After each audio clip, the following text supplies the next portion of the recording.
I missed my train and met someone on the empty platform. Missing the last train should have been a minor inconvenience. Instead, it became the night that quietly divided my life into before and after. It was just after midnight when I reached platform 6.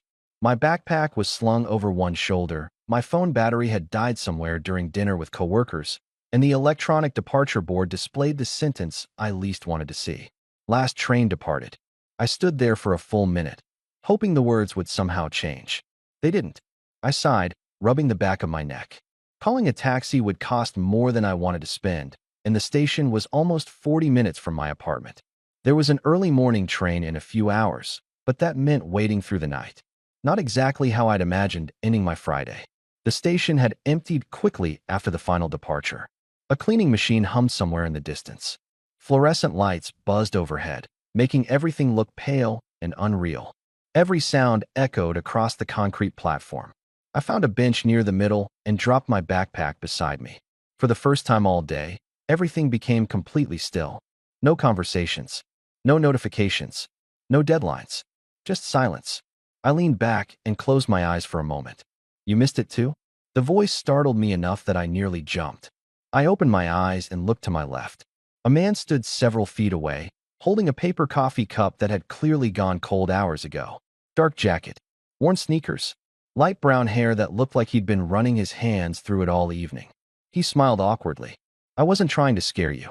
It's okay, I replied, sitting up straighter. You just caught me off guard. He lifted the cup slightly. Last train. Yeah. He nodded. Same. For a second, neither of us spoke. Normally, I wasn't the type to start conversations with strangers. I'd mastered the art of looking politely unavailable in public. But there was something different about an almost empty train station after midnight. It felt like normal rules had gone home. I'm David, I finally said. He took 2 steps closer without invading my space. Andrew. We shook hands briefly. His grip was relaxed, confident without trying to prove anything. So, Andrew said, glancing toward the empty tracks. Any brilliant plan? I'm pretending waiting 4 hours sounds reasonable. He laughed. That's exactly my strategy. We both looked around again. The platform stretched endlessly in both directions, deserted except for the 2 of us. I guess we're officially members of the Missed Train Club, he said. I hope membership expires by sunrise. It better. His sense of humor was understated. Nothing forced. Just observations that somehow made the situation feel lighter. He sat down on the opposite end of the bench, leaving enough distance to be polite. I usually drive, he admitted. Car decided today was the perfect day to refuse. Tough timing. You? My meeting ran late. Then dinner ran even later. By the time I got here, I gestured toward the empty tracks. Andrew nodded knowingly. The universe has excellent timing. We both laughed quietly. Minutes passed comfortably. That surprised me. Usually silence with strangers felt uncomfortable, something that demanded filling. With Andrew, it simply existed. He stared down the tracks for a while before speaking again. You know what's strange? What? If this train had been 2 minutes late, we never would have met. He looked at me. Exactly. There was nothing dramatic about the sentence. Yet somehow it stayed with me. Maybe because he wasn't trying to make it sound meaningful. He was simply stating a fact. A cold breeze swept through the platform. Andrew zipped up his jacket. You cold? A little. He reached into his backpack and pulled out an unopened package of cookies. I was saving these for tomorrow. He examined them. I think tonight qualifies as an emergency. I smiled. I'd say so. He offered me half, without hesitation. For 2 strangers stranded in a train station. Sharing supermarket cookies somehow felt perfectly reasonable. So, he asked between bites, what do you do? I'm a graphic designer. His eyebrows lifted. Seriously? Why? I've always wanted to learn design. You? I'm an architect. That explains something I couldn't quite identify. Maybe the way he'd been quietly studying the station since we'd met. As if every building told him a story. I guess we both spend our days looking at shapes. I joked. He grinned. Just different kinds. The conversation unfolded naturally after that. Favorite cities. Terrible jobs we'd worked during college. Movies neither of us admitted liking until the other confessed first. Time became strangely irrelevant. At one point, Andrew checked the large station clock. Only 40 minutes. It feels longer. In a good way? I hesitated. Yeah. He smiled at that without saying anything else. The station lights flickered briefly before stabilizing again. Somewhere across the tracks, a maintenance worker pushed a cart through the darkness, disappearing almost immediately. It felt like the rest of the world had faded away. Only the platform remained. Only this conversation. You know, Andrew said eventually, I almost didn't come tonight. No. My friend canceled dinner. I nearly stayed home. What changed your mind? He shrugged. I figured I shouldn't spend another Friday watching documentaries by myself. I laughed. That's oddly specific. It happened the previous 3 Fridays. Then I'm glad you came. The words escaped before I could overthink them. Andrew looked at me for a second. So am I. Neither of us looked away immediately. There wasn't tension, just curiosity, like we'd both noticed something small that neither of us understood yet. A loudspeaker suddenly crackled overhead before announcing a maintenance update to absolutely nobody. The robotic voice echoed through the empty station. Andrew shook his head. They're making announcements for an audience of 2. We're important passengers. Apparently. We smiled again. The night kept getting quieter. And somehow, without either of us realizing it, the empty platform no longer felt empty at all. Andrew leaned back against the bench, turning the empty coffee cup slowly between his hands. Can I ask you something? Sure. Do you always talk this easily with strangers? I laughed. Not even close. So I'm special? You've survived almost an hour without making the conversation awkward. I'll take that as a compliment. It is. He looked genuinely pleased. I usually overthink conversations. You don't seem like it. Oh, that's because all the overthinking happens internally. He tapped the side of his head. Right now, there's a committee having a full debate about whether I already asked too many questions. I smiled. My committee is wondering whether it's strange that I'm enjoying sitting in an empty train station at 1 in the morning. And what's the verdict? I think it stopped being about the station a while ago. For a brief second, neither of us spoke. Andrew looked down at his shoes before letting out a quiet laugh. I was hoping you'd say something like that. You were. I've been trying to figure out if I'm imagining this. The feeling that we've known each other longer than an hour. I leaned back, considering the question. I don't think you're imagining it. Good. He exhaled as though I'd answered something much bigger than the question itself. I've always been fascinated by moments like this, he continued. Thousands of people passed through this station tonight. Probably. And somehow the only 2 who missed the train ended up sitting on the same bench. You make it sound like fate. I'm an architect. What does that have to do with fate? We're professionally trained to find patterns where other people see coincidence. I laughed. So this is occupational hazard. Exactly. A soft wind swept across the platform again, carrying the faint smell of rain. Andrew glanced toward the open end of the station. I think it's going to rain. That would complete the night. It would definitely improve the drama. The first drops arrived only minutes later. Not heavy rain, just enough to create tiny circles on the tracks beyond the shelter. We both watched quietly. I love this sound, Andrew said. The rain. It makes everything slow down. I know what you mean. When I was younger, he continued, I'd sit on my parents' porch during storms for hours. You weren't scared? I loved them. He smiled to himself. My mother never understood it. My parents were the opposite. How so? My dad would open every window in the house. Andrew looked surprised. During a storm? He said rain made the air feel honest. Andrew laughed softly. That's actually beautiful. I didn't appreciate it until years later. He nodded thoughtfully. Funny how parents say things that only make sense much later. The rain became slightly heavier, drumming softly against the metal roof above us. Neither of us reached for our phones. Neither of us seemed interested in checking the time anymore. Instead, we kept talking. About childhood. About university. About the strange pressure of pretending to know exactly what you're doing in your 20s. I feel like everyone else has a plan, Andrew admitted. They don't. You sound very certain. I'm a designer. So, I spend my days making things look intentional. He laughed. The secret? Half the time I'm figuring it out as I go. Andrew pointed at me. See? That's exactly why I like talking to you. Because I admitted I'm improvising? Because you admitted it honestly. His answer caught me off guard. He wasn't flirting. Or at least it didn't feel like flirting. It felt like recognition. Like he'd noticed something genuine. The station clock clicked forward another minute. 2 o'clock. We're making surprisingly good progress, Andrew said. Toward what? Morning. I thought we agreed not to rush it. We did. He smiled. but I'd also like to eventually sleep. Fair. A comfortable silence settled between us again. This one lasted longer. Across the platform, a stray cat wandered carefully along the edge before disappearing behind a vending machine. Andrew noticed it too. I think he missed his train as well. He's handling it better than we are. He definitely looks more experienced. We both laughed. The laughter faded naturally. Not awkwardly, just slowly. Andrew rested his elbows on his knees. Can I tell you something slightly embarrassing? Depends how embarrassing. I almost came over earlier. When you first sat down. What stopped you?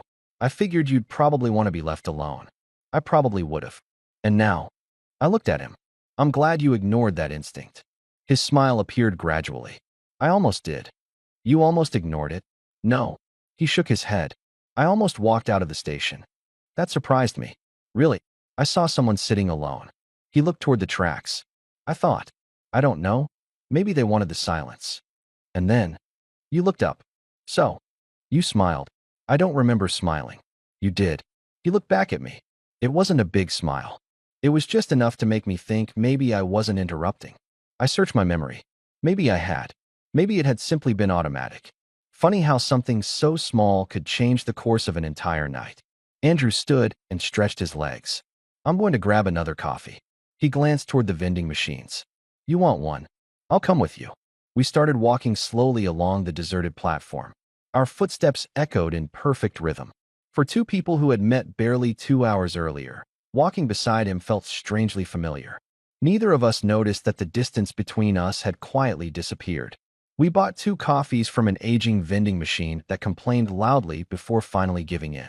Andrew picked up his cup, took one sip, and immediately made a face. That's terrible. I laughed after tasting mine. I think they managed to remove every trace of coffee. It's impressive, honestly.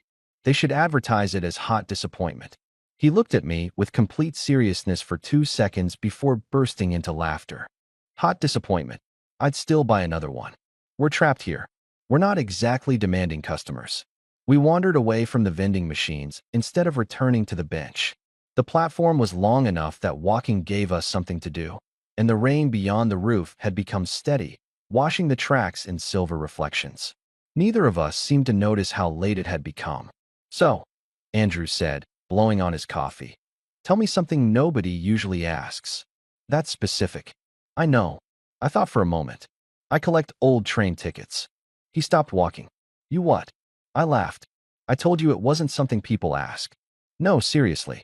It's nothing exciting. It sounds exciting. When I travel somewhere new, I keep the ticket.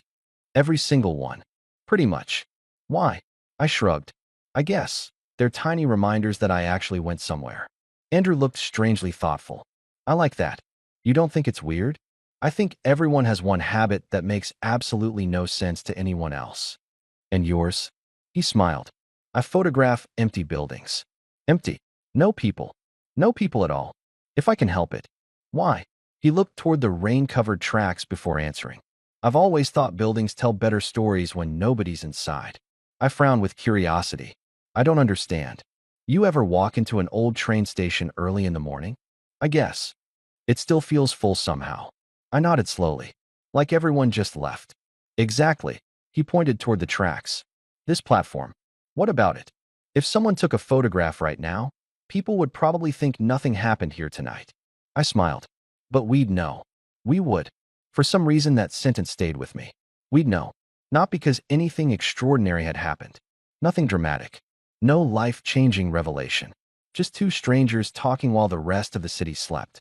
And somehow that already felt significant. We reached the far end of the platform where the lights became dimmer. There was an old analog station clock mounted high above us. It ticked loudly in the silence. 2:27. Andrew looked up. I've officially been awake too long. What makes you say that? I just spent 20 seconds wondering who wins that clock. I looked at it too. I was wondering the exact same thing. No. Seriously. He shook his head. Either we're becoming friends unusually fast, or sleep deprivation affects people in identical ways. I choose the first option. So do I. We stood there for another minute. The rain had softened again. Small drops rolled down the glass barriers beside the tracks. You know what's funny? Andrew asked. What? If someone had told me yesterday I'd spend half the night talking to a stranger, you would have laughed. I would have said absolutely not. And yet, and yet, his eyes met mine again. There was something calm about the way he looked at people. He didn't stare. He simply paid attention. It made me unexpectedly aware of myself. Not uncomfortable, just seen. So, I asked, do you live nearby? About 25 minutes from here. Apartment. Small apartment. You? The same. Roommate. I shook my head. No, just me. Same. There was a brief pause. I like living alone, Andrew admitted. So do I. But sometimes. He stopped himself. What? He smiled faintly. Sometimes I think I've gotten too good at it. I understood immediately. You mean, it becomes easy. Too easy. He nodded. I work. I go home. I make dinner. I watch something. I sleep. And suddenly another week is over. I look down at my coffee. I know exactly what you mean. He gave a quiet laugh. That's becoming a theme tonight. What is? Every time I think I'm saying something personal, you've stolen the thought from my head. Pretty much. I wasn't sure whether it was coincidence anymore. Or maybe we were simply two people at similar points in life. Old enough to have routines. Young enough to wonder if those routines were becoming permanent. So why architecture? I asked. He smiled immediately. My grandfather. He was an architect? No. He was a carpenter. Every weekend, he'd build something. What kind of things? Anything. Bookshelves. Garden benches. Birdhouses. He'd spend hours making tiny adjustments nobody else would notice. Andrew looked down at his hands. When I was 10, he told me something I've never forgotten. What? People only notice buildings when someone cared enough to build them well. I smiled. That's a good sentence. I thought so too. What about graphic design? My older sister. You have a sister? 2 years older. She used to leave sketchbooks lying around the house. You copied her? I absolutely copied her. He laughed. Did she know? Eventually. Was she annoyed? She still reminds me that I stole all her colored pencils. Were you guilty? Completely. You ever replaced them? No. He pointed at me accusingly. David. I know. That's terrible. I was 9. I don't care. I'm still technically winning. How? I still have the pencils. Andrew laughed so hard he had to stop walking. I can't believe that's your defense. It's a very strong defense. It isn't. It absolutely is. He shook his head. I've known you 3 hours. And I'm starting to understand exactly what kind of person you are. Oh, the kind who steals pencils. I returned most of them. Most. Eventually. He laughed again. The sound echoed across the empty station. It struck me then that I hadn't laughed this much in months. Not because life had been bad. Just busy. Predictable. Conversations had become practical. Meetings. Schedules. Shopping lists. Tonight felt different. There was no purpose behind any of this. No networking. No expectations. No reason to impress each other. Just conversation for its own sake. Andrew slowed his pace. Can I admit something else? You've earned at least one more confession. When I first saw you, I raised an eyebrow. I almost guessed you were waiting for someone. Really? You looked. He searched for the word. Patient. I was annoyed. It didn't show. What did show? He smiled. Like you were the kind of person who doesn't panic when plans change. I looked at him with a small grin. You've known me for 3 hours. I know. You're completely wrong. I am. I panic internally. So do I. We both laughed again. He looked up at the clock. 3 o'clock. Only another couple of hours. This might sound strange. What? I'm not in a hurry anymore. I looked at the nearly empty platform stretching into the darkness. Neither was I. For the first time in years, time didn't feel like something chasing me. It simply existed. And somehow, on an abandoned platform in the middle of the night, that felt like the rarest thing in the world. By 3:30 the rain had almost disappeared. Only an occasional drop fell from the edge of the station roof, tapping quietly onto the platform below.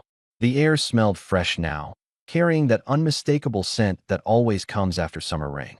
Andrew leaned against the metal railing overlooking the tracks. I don't think I've ever actually looked at a train station before. I walked over beside him. You've definitely looked at train stations. No. He shook his head. I've walked through them. There's a difference. Huge difference. He pointed toward the opposite platform. See that old waiting room? I followed his finger. The building was probably 50 years old. Large windows reflected the station lights, and an old wooden bench sat abandoned inside. I've probably passed places like that 1,000 times, he continued. Usually I'm thinking about catching the train. And now I'm noticing the details. What details? The cracked paint, the old signs, the lights that don't quite match anymore. He smiled to himself. I think buildings are happiest when someone actually notices them. I laughed softly. You really are an architect. Guilty. What about you? What do you notice? I looked around for a moment. The sounds. The sounds.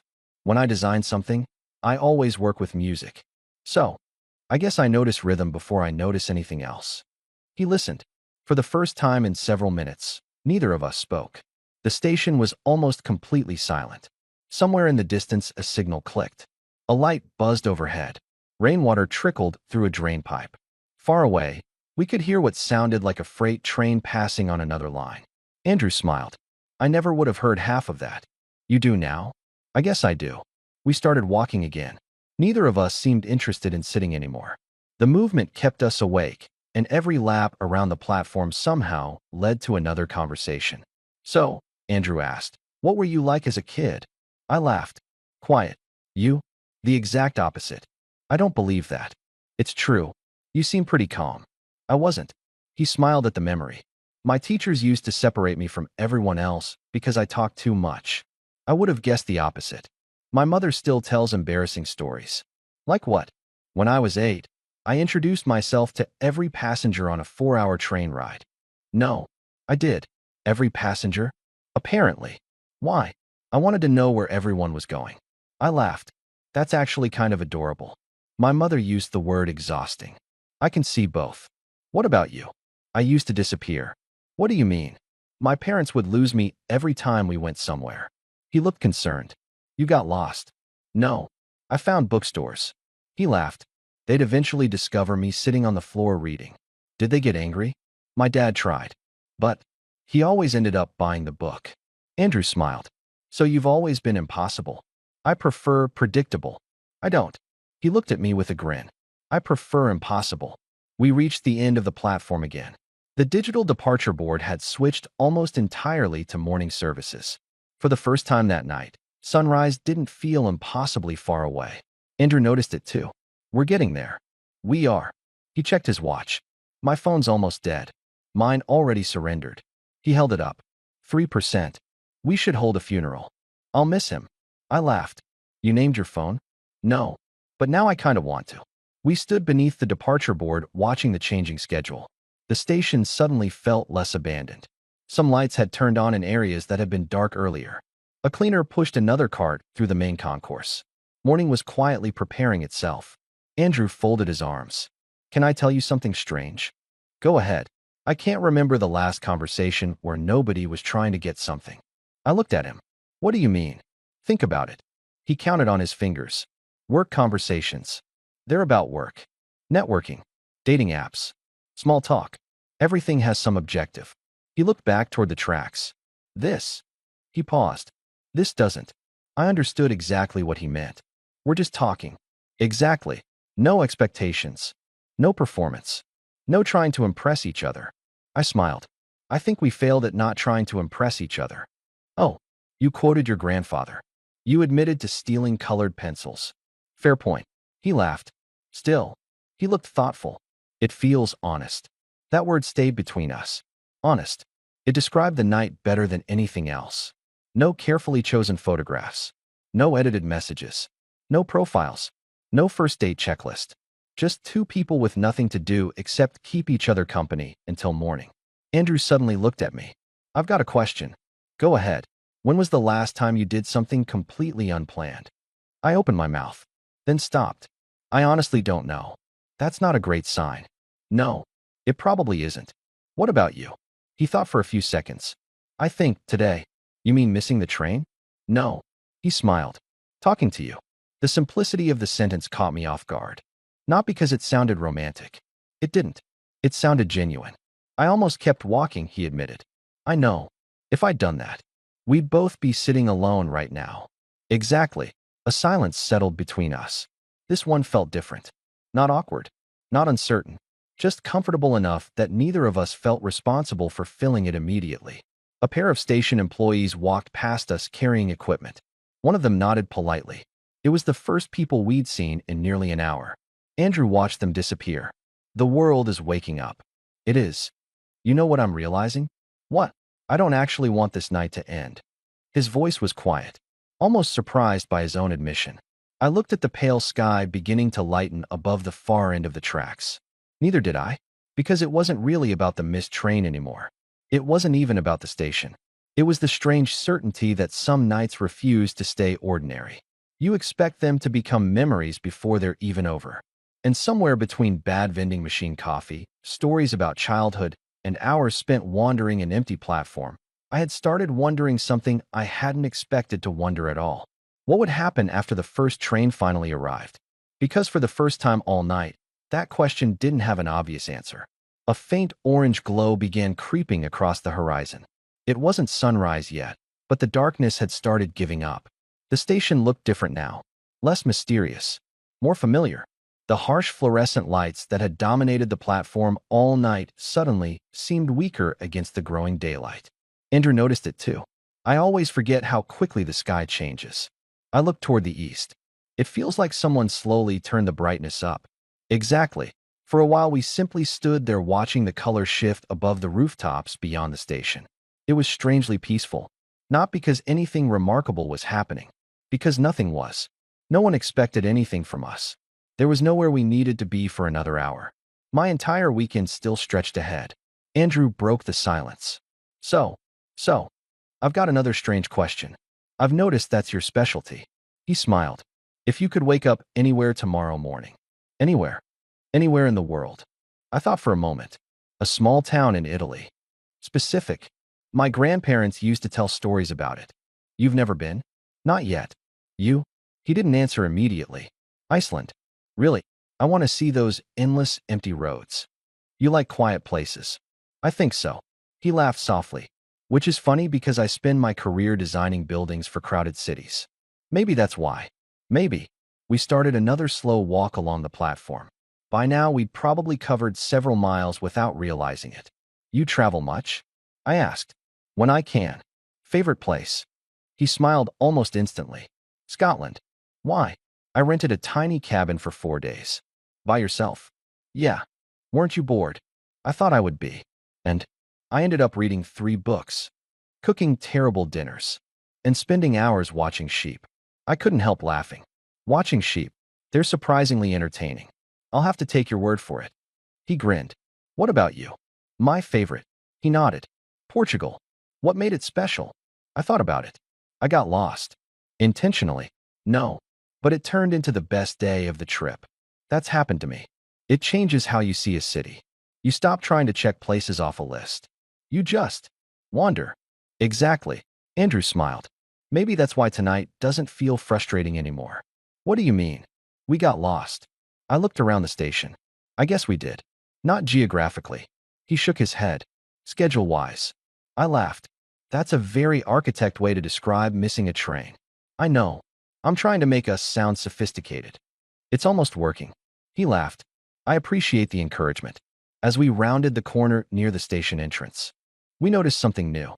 The small bakery inside the terminal had opened. A woman was arranging fresh pastries behind the glass counter. The smell drifted through the building almost immediately. Andrew stopped walking. Oh no. What? I just realized how hungry I am. I thought the emergency cookies solved that. They delayed the problem. Temporarily. We need breakfast. We absolutely do. The woman behind the counter greeted us with the cheerful energy of someone who had clearly started work hours before either of us should have been awake. You two catching the early train? She asked. Andrew glanced at me. We missed the late one. She laughed knowingly. Happens more often than people think.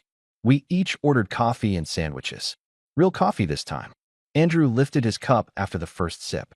Oh, thank goodness. Better. I was beginning to think I'd forgotten what coffee tasted like. We found a small table beside the station windows. Outside, the platform where we'd spent the entire night looked completely different.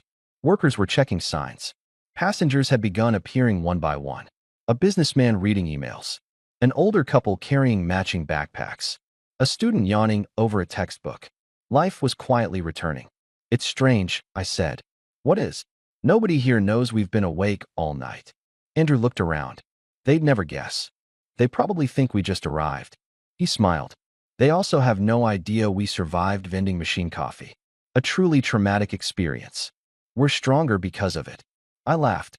We should get certificates. He raised his coffee cup. To resilience. I clinked mine gently against it. To resilience. We ate in comfortable silence for a minute. Not because we'd run out of things to say. Quite the opposite. The conversation had reached that rare point where silence no longer needed explanation.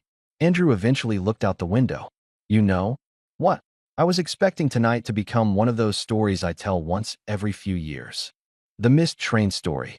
Exactly. And now? He looked back at me. Now it feels unfinished. The word lingered. Unfinished.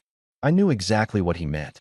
Because the train we'd been waiting for all night was no longer the thing I was thinking about. I was thinking about the moment after. The moment we boarded. Whether we'd sit together. Whether we'd exchange numbers.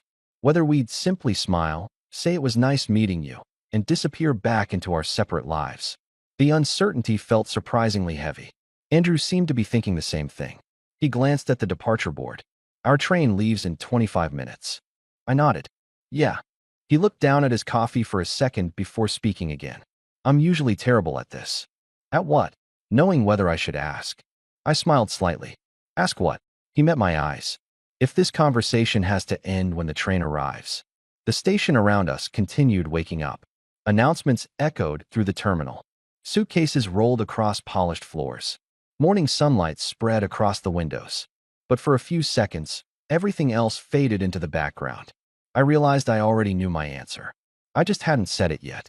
I smiled before I answered. No. Andrew blinked once. No. It doesn't have to end. For the first time all night, he looked genuinely relieved. Not dramatically, just enough that his shoulders relaxed. I was hoping you'd say that. I figured. You did. You've been trying to ask for the last 5 minutes. He laughed, rubbing the back of his neck. Was it that obvious?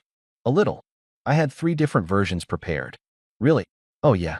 He counted on his fingers. Option 1. Can I have your number? Classic. Option 2. We should grab coffee sometime. I raised an eyebrow. After tonight? Good point. We've had enough coffee. Exactly. And option 3? He smiled. I hadn't thought of one. I laughed. So you only had 2 options.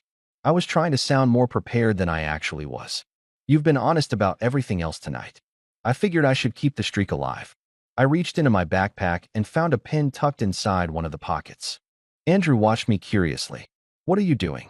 I pulled one of the unused train tickets from my wallet. He noticed immediately. You actually carry them? I told you I collect them. I turned the ticket over and wrote my number on the blank side. Then I slid it across the table. There. He picked it up carefully. I don't think anyone's ever given me their number on the back of a train ticket. I've never given anyone my number on a train ticket. So we're both having a first. I guess we are. He looked at the ticket for another second before slipping it carefully into his wallet instead of his pocket. You know, he said, that feels strangely appropriate. What does? The train ticket. Why? You said you keep them because they remind you where you've been. I do. He smiled. I think I'm keeping this one because it'll remind me where something started. I looked at him for a second. He had a habit of saying simple things that somehow landed much deeper than expected. The announcement for our train echoed through the station. Passengers immediately began gathering near the platform entrance. Andrew glanced toward the crowd. I guess that's us. Looks like it. We threw away our empty cups and walked back toward platform 6. It no longer looked abandoned. People stood in small groups checking watches, reading messages, adjusting backpacks. It was hard to believe that only a few hours earlier we'd had the entire station to ourselves. It's almost disappointing, Andrew said. What is? We have to share it now. Our platform. Our night. I understood what he meant. Once morning arrived, the world reclaimed the place. The silence disappeared. The feeling changed. The tracks began humming softly. A minute later, distant headlights appeared around the curve. There it is, I said. Andrew looked toward the approaching train. I've never been less excited to see one. The train rolled slowly into the station with the familiar sound of steel against steel. Doors opened. Passengers stepped off. Others climbed aboard. Neither of us moved immediately. Andrew looked at me. You know? What? I never actually asked where you're getting off. I told him. He smiled immediately. No way. What? I'm 2 stops after you. Seriously? Seriously. I laughed. I guess the universe wasn't finished helping us. Apparently not. We boarded together. The carriage was almost empty. Most people were still asleep at home. Only a handful of early commuters sat scattered throughout the train. Without discussing it, we chose 2 seats facing each other near the window. The doors closed. A soft chime sounded. The train began moving. For a few minutes, neither of us spoke. Instead, we watched the city slowly slide past. Morning light reflected off apartment windows. Cyclists appeared on quiet streets. Bakeries opened their doors. People walked dogs before work. Everything looked different after staying awake all night. It's weird, Andrew said quietly. What is? I usually sleep through this part of the day. So do I. I forgot mornings could be this peaceful. I nodded. They don't stay this quiet for long. No, they never do. The train slowed for the first stop. A few passengers boarded. An older man folded his newspaper. A woman with headphones sat several rows away. Life continued as though nothing unusual had happened. Andrew turned toward me. So, what does a normal Saturday look like for David? I smiled. Honestly, I usually wake up around 10. Make breakfast. Do laundry. Pretend I'll clean the apartment. You pretend. I usually get distracted halfway through. He laughed. By what? Books. Movies. Random internet rabbit holes. I once spent 3 hours reading about abandoned lighthouses. Andrew looked delighted. I knew there was more. What do you mean? Nobody accidentally collects train tickets without having several interesting habits. I don't know if abandoned lighthouses qualify. They absolutely qualify. What about you? My Saturdays? He nodded. I buy groceries. Call my parents. Go for a long walk somewhere without deciding where first. You don't plan the route? Never. That would drive me crazy. I thought designers liked creativity. We do. I just like knowing approximately where I'll end up. He smiled. I don't. I've noticed. The train slowed again. A recorded voice announced the next station. My station. I looked out the window. We're here. Andrew nodded. So we are. Neither of us stood immediately. It felt strange. Not awkward. Just reluctant. Finally, I picked up my backpack. I guess this is my stop. I guess it is. The train doors opened. I stepped onto the platform before turning back. Andrew was still standing inside. He held up the train ticket with my number written on the back. I'm calling. I know. No, seriously. I believe you. He smiled. I'm glad you missed your train. I looked at him through the open doorway. So am I. The warning chimes sounded. The doors closed between us. For a second, we simply looked at each other through the glass. Then the train slowly pulled away. I watched it disappear around the curve until it was gone. Only then did I begin walking home. Halfway there, my phone vibrated. Unknown number. I answered. You couldn't even wait until my stop? I asked. Andrew laughed. You said you believed me. I did. I just wanted to make sure you saved my number before one of us decided the whole night had been a dream. I smiled as I crossed the quiet morning street. I don't think either of us is going to forget tonight. No, he said softly. I don't think we are either. I should let you get some sleep, Andrew said. You should. Neither of us hung up. I laughed. You're still here. So are you. I know. I've never been good at ending conversations. I noticed. You noticed? We've been talking for almost 6 hours. 7, he corrected. I looked at the clock on my microwave after finally reaching my apartment. He was right. It was almost 8. I think we've officially skipped an entire night's sleep. Worth it. I smiled without thinking. Worth it. So, can I ask one more thing before we both collapse? You've earned it. When are you free? I laughed. You really don't waste time. I spent the entire night convincing myself not to ask. Fair. I thought about my weekend. I'm free tomorrow afternoon. Sunday. Yeah. I don't have any plans. Andrew sounded almost relieved. I was worried you'd say next weekend. I almost did. You almost did. I thought maybe I should. Why? I don't usually meet someone and immediately agree to see them again. Neither do I. So this is unusual. I think everything about tonight qualifies as unusual. Good point. There was a short silence. Tomorrow then? Tomorrow. What do people who meet on empty train platforms usually do? I don't think there's an official guide. We're setting a precedent. I guess we are. What sounds good? I looked out the kitchen window. The city was fully awake now. People were walking to cafes. Someone was jogging through the park across the street. What about the botanical gardens? Andrew laughed softly. I was literally about to suggest the same place. No, I'm serious. What are the odds? I don't know anymore. Tonight has completely ruined my understanding of coincidence. So 1 o'clock? 1 o'clock. I'll actually get to see you when neither of us looks sleep-deprived. You don't look sleep-deprived. I absolutely do. We'll let tomorrow decide. He laughed again. I should really let you sleep. We've already established you're terrible at ending phone calls. I know. I'll improve. I believe in you. You're very supportive. I try. Another pause. A comfortable one. I'll see you tomorrow, David. I'll see you tomorrow, Andrew. This time we actually ended the call. I stood in my kitchen for a moment, still holding my phone. The apartment felt strangely unfamiliar. Not because anything had changed, because I had.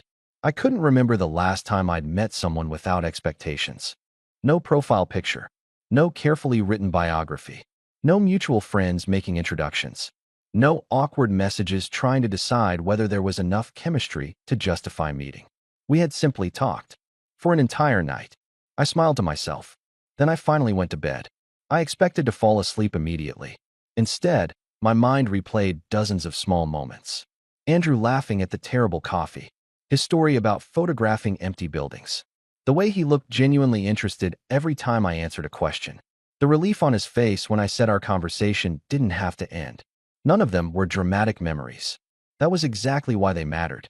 I eventually fell asleep sometime after 8:30. The next thing I knew, sunlight was pouring through my bedroom curtains. My phone buzzed on the bedside table. 11:42 a.m. One new message. Andrew, please tell me you actually slept and didn't spend the morning reorganizing your train ticket collection. I laughed out loud. I typed back. David, I slept. My train tickets survived without me. 3 dots appeared almost instantly. Andrew, good. I was starting to worry I'd imagined the whole night. David, you call me from the train. Andrew, true. That was solid evidence. Another message followed immediately. Andrew, still on for one? David, looking forward to it. He reacted with a simple thumbs up. No long conversation. No unnecessary texting. Somehow that made me smile even more. He wasn't trying to keep the conversation alive through messages. We were going to see each other in a little over an hour. There was no need. I got out of bed feeling far more awake than I should have after barely 3 hours of sleep. While making breakfast, I caught myself humming. I stopped.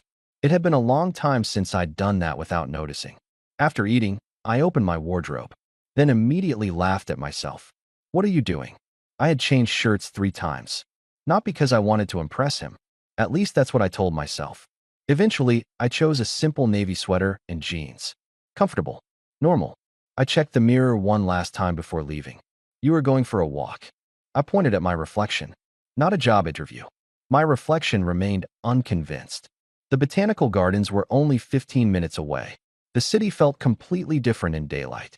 Children played in the park. Street musicians had already claimed their usual corners. Outdoor cafes buzzed with weekend conversations. Everything looked ordinary again. Except I didn't feel ordinary. As I approached the entrance, I spotted someone standing beneath the large map of the gardens, hands in his jacket pockets, looking around with the same quiet curiosity I'd noticed the night before. Andrew. He saw me almost immediately. His face lit up into an easy smile. There you are. There I am.